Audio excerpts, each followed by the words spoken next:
Coming up on Valley View News. As elections approach, we look at propositions on the ballot. Plus, our ongoing series on the cost of going to college. And the Indie Night Film Festival showcases short films and web series on the big screen. Hello and welcome to Valley View News. I'm Brian Bruman. And I'm Sammy Shakta. As the midterm election approaches, we're going to take some time here to review a few very important propositions that will be on the ballot November 6th. And we'll also take a look at some very important candidate races. Proposition 6 repeals the Road Repair and Accountability Act passed last year. That bill increased the gas tax by 12 cents a gallon. It also increased the cost of vehicle registrations. $52 billion will be raised over 10 years. That money already funds 300 infrastructure projects in LA County alone. Projects like repaving parts of the 605, 10, and Pacific Coast highways.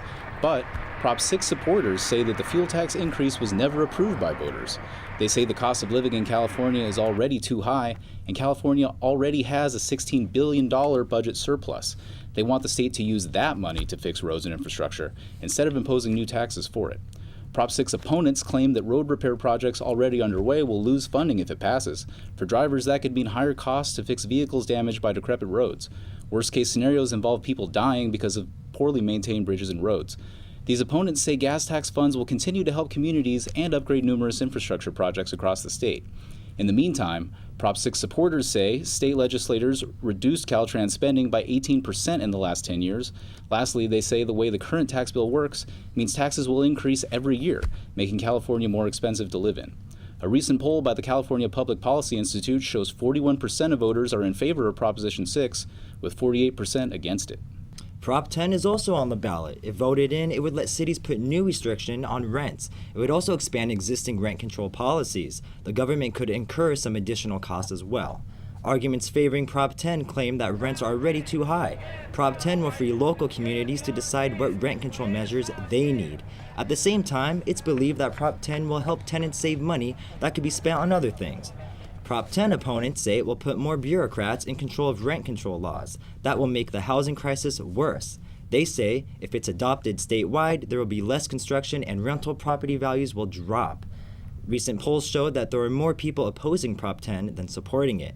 Prop 10 is on the ballot in the midst of a statewide affordable housing crisis. There's an estimated 114,000 homeless population in California. Other propositions on the ballot include Proposition 1, authorizes $4 billion in bonds for housing programs and veterans' home loans. Proposition 2 lets the state use money from the county mental health fund to pay for $2 billion in homeless prevention housing. Proposition 3 issues more than $8 billion in bonds for water-related infrastructure and environmental projects. Proposition 4 authorizes $1.5 billion in funds for construction of children's hospitals. Proposition 5 focuses on revising the processes, making it easier for home buyers over the age 55 who are severely disabled to transfer their tax assessments. Proposition 7 lets the legislature provide a permanent daylight savings time if the federal government allows it. And Proposition 8 will require dialysis clinics to issue refunds for revenue above a certain amount. Proposition 11 will let ambulance companies keep workers on call during paid breaks. Proposition 12 bans the selling of meat from animals that are living in a confined space. Supporters of Measure W took to Echo Park to voice their concerns. Valley View News reporter Nicole Martinez is live with details. Nicole? Los Angeles residents will decide if they want to make the most out of storm water. People gathered in Echo Park to show their support for Measure W. The measure raises money for projects to capture and clean storm water. Nancy SHRODES is Associate Director at Hill the Bay. She supports the bill. We spend a lot of money, a lot of time importing water from really far away. It's time that we use that liquid gold right here, and we can use it with nature-based solutions. So building things like wetlands, like here at Echo Park Lake, and greenways and parks, things like that. It's estimated that more than 100 billion gallons of stormwater is lost in LA County annually. The Safe Clean Water program will help Los Angeles save and clean water. Corey Bell of the Natural Resources Defense Council explains. An opportunity to clean our water. We have a water pollution problem with stormwater going into the oceans polluted, but it's also an opportunity to get a local supply of drinking water, which obviously LA desperately needs. If the measure passes, homeowners will pay taxes on paved or built-up areas that prevent water from entering ground. The money will all go back to LA residents. Bruce Rensick of Los Angeles Waterkeeper believes in a green LA. It's going to raise $300 million a year. And what it's going to do is it's going to help green our communities, build greener streets throughout LA County, more parks, green our schools, green our businesses, green our homes. Measure W will appear on the November 6th ballot. In order for it to go into effect, 2/3 of the voters must vote yes. Now back to you guys in the studio. Senator Dianne Feinstein is leading her fellow Democrat opponent, State Senator Kevin DeLeon, in California's U.S. Senate race. Both Feinstein and DeLeon have similar stances on hot-button issues, but Feinstein attacked DeLeon for his stance on a bill pertaining to California's water supply.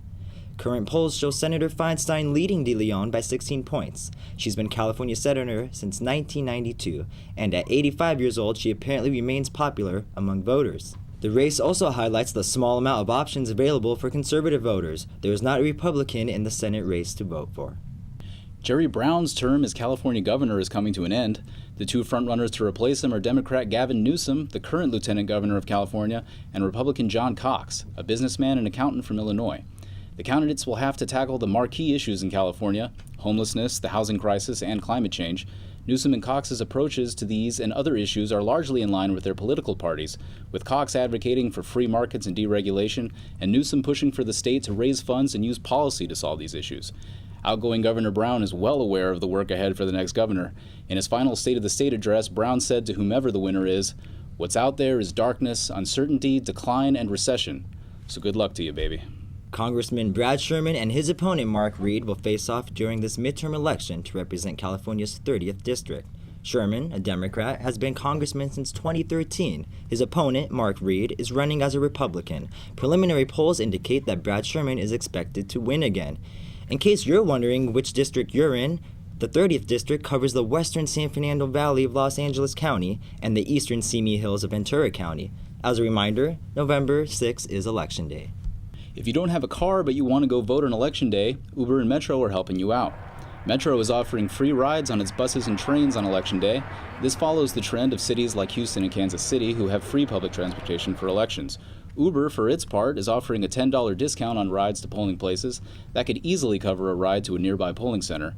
Uber's discount takes effect when a person uses their poll locator button on Election Day. The company says it can use its technology to make sure that every Uber rider in the country can make it to the polls.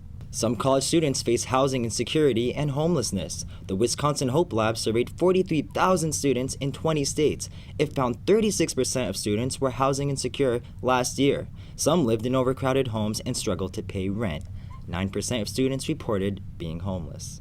In our ongoing series on the college price tag, we spoke to a USC student who is fighting for her education despite being homeless. The student shares her story but wants to remain anonymous. Valley View News reporter Chris Farias tells us more. 32-year-old Amanda Santos is a senior honor student at USC studying business. But unlike your average undergrad, she's not living in a dorm. She lives here, in this parking structure, in her car. Nothing is worse than being homeless. It was really a shock. I didn't know what to do or how to react. She found herself in an abusive 8-year marriage and decided to look for help. She reached out to the Office of Equity and Diversity inside the credit union building at USC.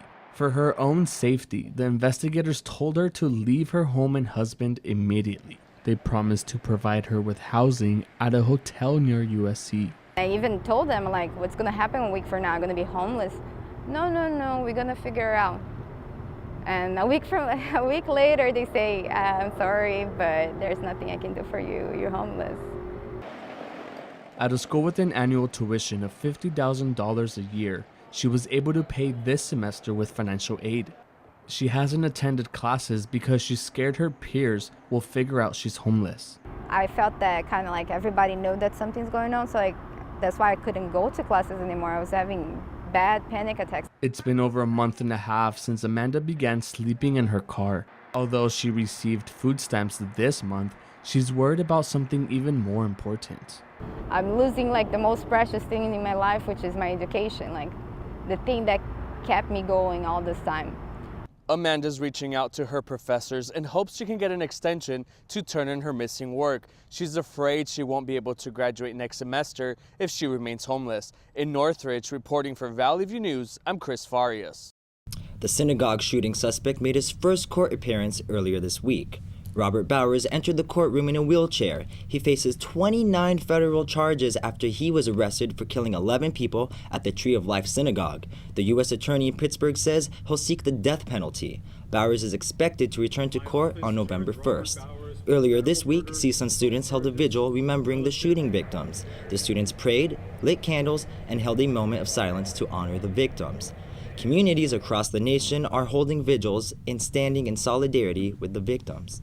Suspected package bomber Cesar Sayoc had his first day in front of a judge in a Miami court. Sayoc is being charged with mailing 14 known packages filled with pipe bombs to people critical of President Trump. The FBI says he had a list of over 100 potential targets. Those people will be notified by the agency even if they haven't received packages yet. If convicted, Sayoc faces up to 48 years in prison. The migrant caravan continues its journey to the southern U.S. border. Thousands of migrants are still days away to reach their destination, the U.S. The Trump administration recently says it'll send an additional 5,000 soldiers to prevent the caravan from entering the country. In addition, the administration wants to narrow the category of individuals who can still apply for asylum. Indie Nights is one way Hollywood takes notice and celebrates independent filmmakers. Valley View's Amaya Milan Wright takes us to one Indie Night event to meet some new storytellers. Every Saturday at 2:30 p.m., an event called Indie Night Film Festival is held in Hollywood. For this showcase, actors and actresses from the films Just Jackie and Finding Home gather on the red carpet to take pictures. The director of Just Jackie says Nikki Bates, who plays the leading role, wanted to dedicate this web series to the Me Too movement. So she decided to write these 2 episodes about her experiences in having some sort of unwanted, approach. This film turned out to be an autobiographical web series speaking on Nikki's experiences. Nikki didn't discuss her personal connection, but she did speak about why this project is so important to her. You know, I'm 43 years old, and I got tired of sitting around waiting for somebody to tell me that I was right for a job, so we decided to create a job for ourselves. Actors from the film Finding Home hit the red carpet.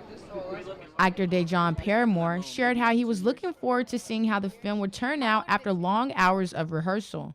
It took, I think, when they say 2 or 3 days, and it was just like constant, nonstop, like from sun up to sundown, we was like getting it. The TCL Chinese Theater has a history of being a place where actors thrive.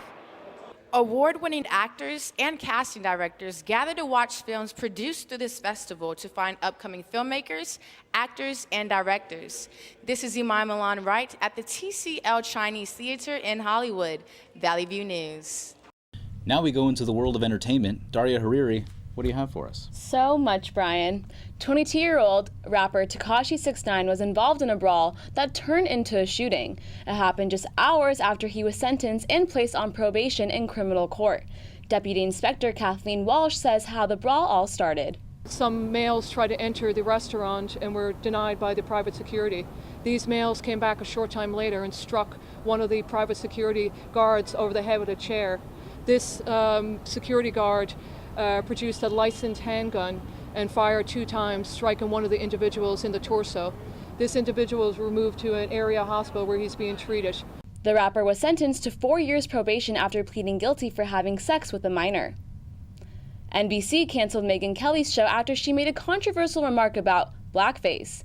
Even after she apologized, NBC said Kelly would be replaced temporarily by Today's Show co-anchors. During her show, Kelly said that dressing up in blackface was okay when she was a kid, as long as it was a Halloween costume. The next day, she apologized on air, saying given the history of blackface and racism in the U.S., it was never okay to even wear blackface as a Halloween costume. The question still remains as to what will happen with Kelly's $69 million 3-year contract. Johnny English Strikes Again, starring Rowan Atkinson, hits theaters last week. This is the 3rd movie in the Johnny English series. If you haven't seen it yet, here's a little preview for you and a sit-down interview with Rowan Atkinson. arm the missile. They're just cyclists, sir. They're French cyclists, Bob, and they're obstructing Her Majesty's Secret Service. I think he's a fun character. I enjoy playing Johnny English because he's silly and he's sort of smug. I enjoy this sort of smug pride that he has. He thinks he's James Bond, and he'll always think he's James Bond no matter how much goes wrong for him and no matter how much he ill-judges situations and fails to achieve the goals that he's trying to achieve. The film has made $96.4 million in the box office. Now, with some spooky box office news, David Gordon Green's film Halloween, starring Jamie Lee Curtis and Michael Myers, on the big screen. The horror film brought in over $172.2 million worldwide, making it #1 in the box office right now.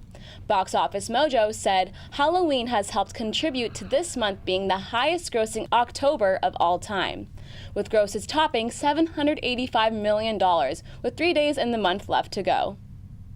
That's it for entertainment news. I'm Daria Hariri. I'll catch you guys next week. Thanks, Daria. More to come on Valley View News. Brazil has a new president. And our sports reporter Caitlin Von Meter will tell us about Week 8 in the NFL.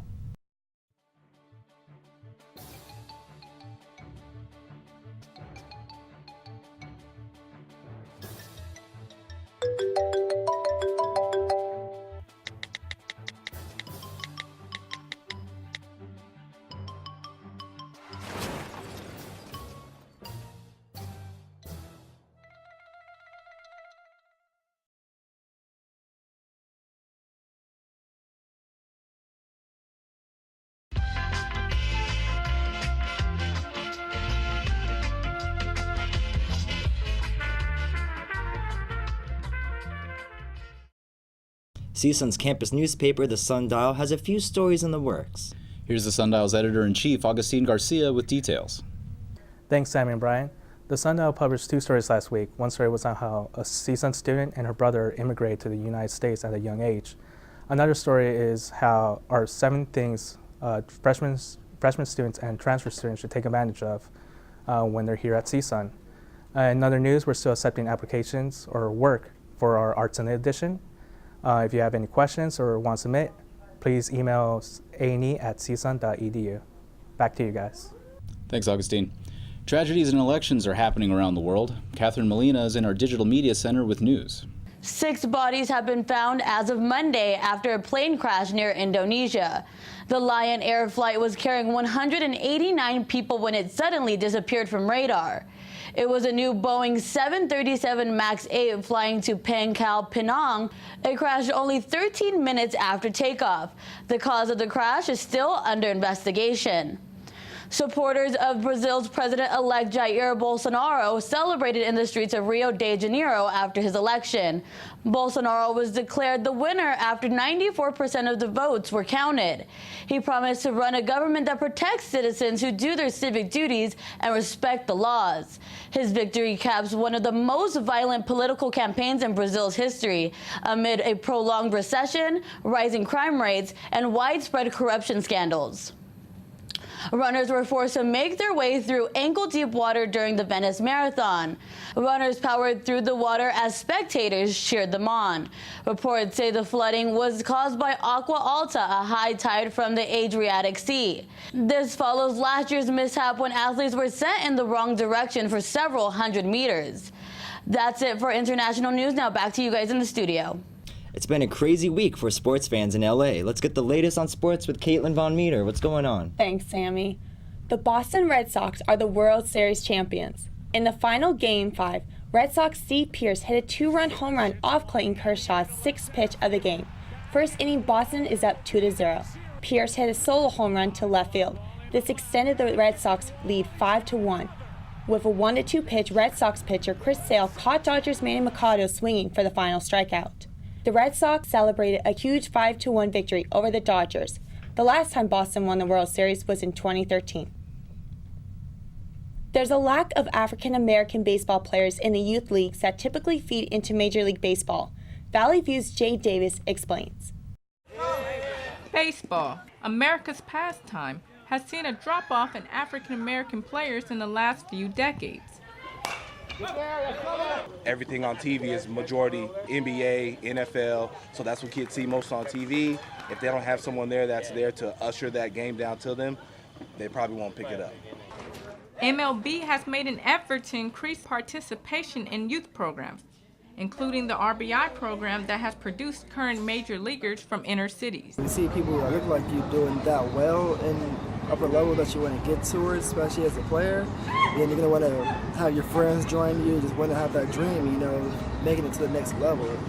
There is an abundance of circumstances that can point to the lack of diversity within the game. Thousands of dollars is essential for equipment and entering into tournaments, in comparison to sports like basketball and football. Baseball is a game that requires resources. There's bats, gloves, entry fees to tournaments. So, I mean, a lot of stuff is difficult to come up with if you're not from a two-parent household. MLB joined USA Baseball, which was established to showcase the best young African-American ball players in the country. This camp was created to focus primarily on pitchers and catchers from minority high schools.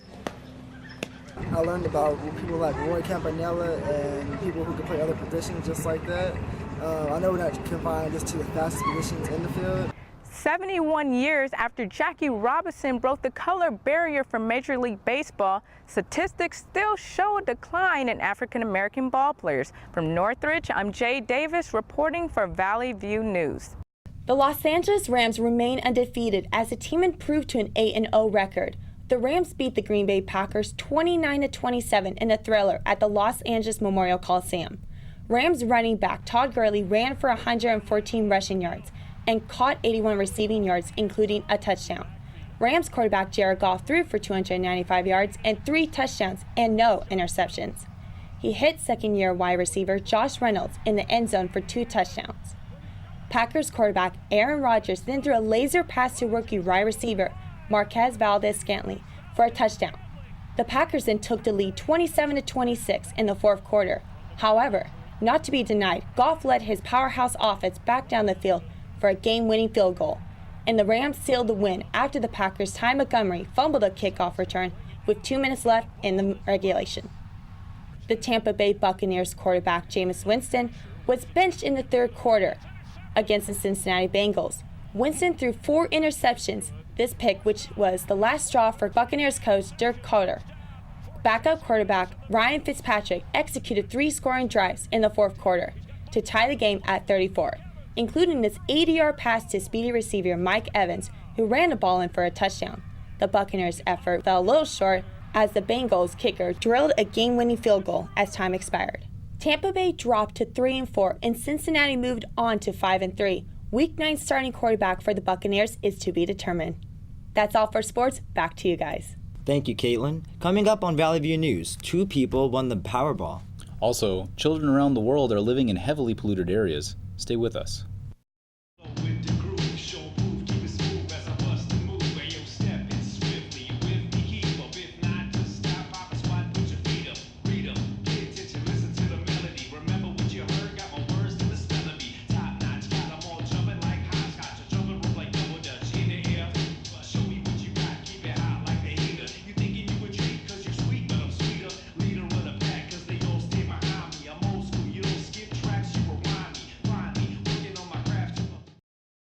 Two people won the $687.8 million Powerball jackpot. One ticket was sold at a bodega in West Harlem. The unidentified winner will split nearly $688 million with someone in Iowa who also had the winning number. The winners matched all 6 numbers, 8, 12, 13, 19, 27, and Powerball 4. This was the 4th largest lottery prize in U.S. history. A white North Carolina woman went viral after going on a racist rant against her African-American neighbors. She was wondering what the 2 sisters were doing in the neighborhood. Do you live here? Why do we feel that we need to be here, like hanging out? Oh, call them! Oh my God, call them! And she calling us names. The woman, identified as Susan Westwood, threatened to call the police. Sisters Lisa and Mary Garris say they were waiting for AAA to come and jump their car when the woman approached them. They're now seeking legal action. Westwood was fired after her boss saw the video. How bad could shoveling snow really be for your health? Here's Isabel Ochoa with social media, tech, and health news. Thanks, guys. A report by the World Health Organization shows 93% of the world's children under 15 live in extremely polluted air. The air that many children breathe is so bad it puts their health at risk. In 2016, an estimated 60,000 children died from respiratory infections. Air pollution can affect neurological development, cognitive ability, and can trigger asthma and childhood cancer. Children living in heavily air-polluted countries are more susceptible to chronic conditions like cardiovascular disease into their adulthoods. The WHO said every child should breathe clean air so that they can grow and fulfill their full potential. Children happen to be more vulnerable to the harmful effects of pollution because they inhale and exhale more often and are closer to the ground. This increases the risk of children inhaling more pollutants, especially since toxins tend to hover closer to the ground. World Stroke Day was recognized this week. Organizations around the world are raising awareness about the serious health condition. The World Stroke Organization started the annual event in 2006. They declared stroke as a public health emergency around the world. And the World Stroke Organization now has an ongoing campaign that serves as a year-round alliance for advocacy. When someone is having a stroke, you are urged to call 911. CPR should be performed if necessary. Individuals having a stroke should look out for symptoms like facial drooping and slurred speech. Although stroke symptoms vary from person to person, doctors say strokes can come on suddenly. If someone is experiencing a stroke, they should not drive themselves to the hospital. A study by the Journal of the American Medical Association says that the cold weather can negatively affect your health. A person is at an increased risk of having a heart attack. Researchers say seasonal affective disorder, as it's called, affects people when the seasons begin to change. Some factors that increase heart attacks are low temperatures, strong winds, low amounts of sunshine, and low atmospheric pressure in the environment. The American Heart Association says that cold weather activities such as shoveling snow could increase the chances of a heart attack. People living in areas experiencing cold snaps should stay indoors and reduce physical activity in order to reduce the chance of a heart attack. General Motors is encouraging the government to put more electric cars on the nation's roads. They took the stance after the Trump administration proposed to remove fuel economy requirements from vehicles. A nationwide program would look pretty much like California's zero-emission vehicle program. GM's plan would require automakers to sell a certain number of zero-emission cars. One GM executive said, "We believe in a policy approach that promotes U.S. innovation and starts a national discussion on the use of electric vehicles." The Trump administration proposal will reverse the Obama administration's requirements. That's it for social media, health, and tech news. Brian and Sammy, back to you. Thank you. This week started off with National Cat Day. What better way to start off your Monday? Not only is National Cat Day filled with adorable cats, it serves a greater purpose, the adoption of cats. National Cat Day was originally created back in 2005. You could do your part to adopt a cat at a shelter nearest to you. National Cat Day has helped rescue over 1 million cats, helping them stay out of the streets and into loving homes. Well, that's all for us at Valley View News. Thank you so much for watching. I'm Sammy Shakta. And I'm Brian Baruman. For news any time of day, go to our website, sundial.csun.edu. See you next week.